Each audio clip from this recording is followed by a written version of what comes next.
शेख हसीना इंतहाई बदसूरत निकली, हसीन नहीं निकली बांग्लादेश की, the evil witch of Bengal.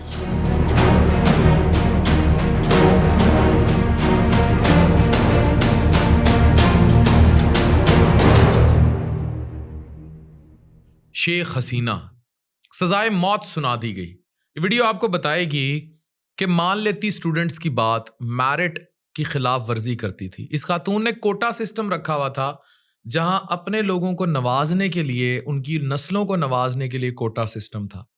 उसके खिलाफ एहतजाज हुआ, इसने स्टूडेंट्स को क्रश किया और आज उन्हीं अदालतों ने इसे सजाए मौत की सजा सुना दी। शेख हसीना की सजाए मौत नौजवान नस्ल और भारत के दरमियान, जो बांग्लादेश की जो नौजवान नस्ल है उसके और भारत के दरमियान एक इंतहाई बड़ी खलीज पैदा करेगी। यानी the Gen Z of India and the Gen Z of Bangladesh will be future worst enemies. ये वीडियो तारीख में याद रखें और याद रखिएगा कि हसीना बहुत बदसूरत बाब लिख कर जा रही है, जो कभी अपने इक़्तिदार को फौलाद समझती थी, जो समझती थी कि तलबा की आवाज़ दबाने से तारीख खामोश हो जाएगी, लेकिन तारीख कभी खामोश नहीं रहती। आज बांग्लादेश की अदालत ने साफ और खुले अल्फाज में फैसला दे दिया कि 2024 के तलबा मुजाहिरों पर खूनरेज क्रैकडाउन के जरिए मारे गए, इनकी कातिल शेख हसीना है।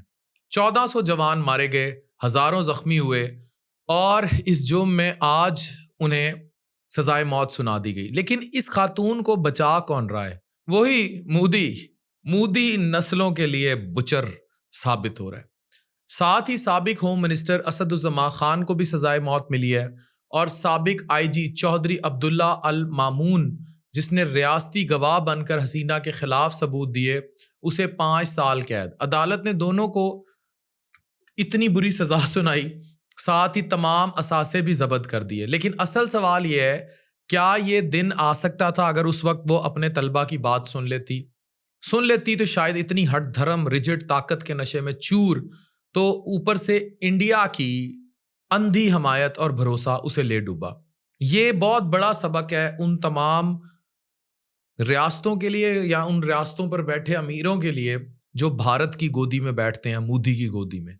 सच ये है कि जिस वक्त पूरा मुल्क उबल रहा था, जिस वक्त ढाका की सड़कों पर गोलियां चल रही थी, जिस वक्त नौजवान सिर्फ कोटा खत्म करो, मेरिट बहाल करो की सदा लगा रहे थे, उस वक्त हसीना ने ताकत पर टिके रहना था, अदालत के फैसले को ठरखा दिया और इंडिया को अपनी सियासी छतरी के तौर पर इस्तेमाल करती रही।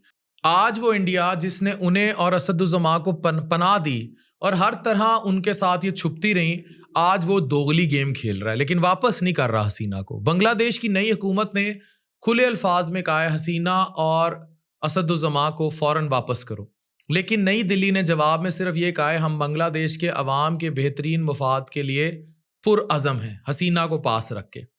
यानी साफ इनकार भी नहीं मगर हामी भी नहीं। इंडिया के सहाफ़ी और तज्जिया निगार भी ये कह रहे हैं कि इंडिया के लिए हसीना को वापस करना करीबन नामुमकिन है।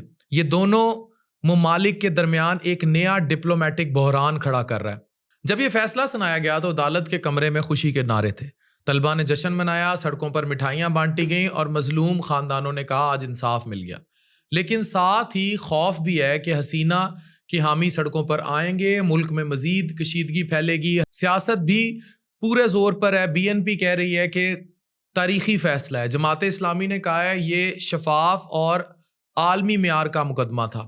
वही जमात जिसके रहनुमाओं को कभी हसीना ने वॉर क्राइम्स में क्रश किया, बदतरीन मजालिम किया, आज वो कह रहे हैं कोई वजीर आजम कानून से ऊपर नहीं। और दूसरी तरफ मोहम्मद यूनुस की सरबराही में चलने वाली अबूरी हुकूमत कह रही है कि ये फैसला कौमी मुफाहमत के दरवाजे खोलेगा। और हसीना 78 साल की साबिक वजीर आजम मफरूर मुजरिम, जो अपील भी तब तक नहीं कर सकती जब तक खुद को गिरफ्तार ना करे।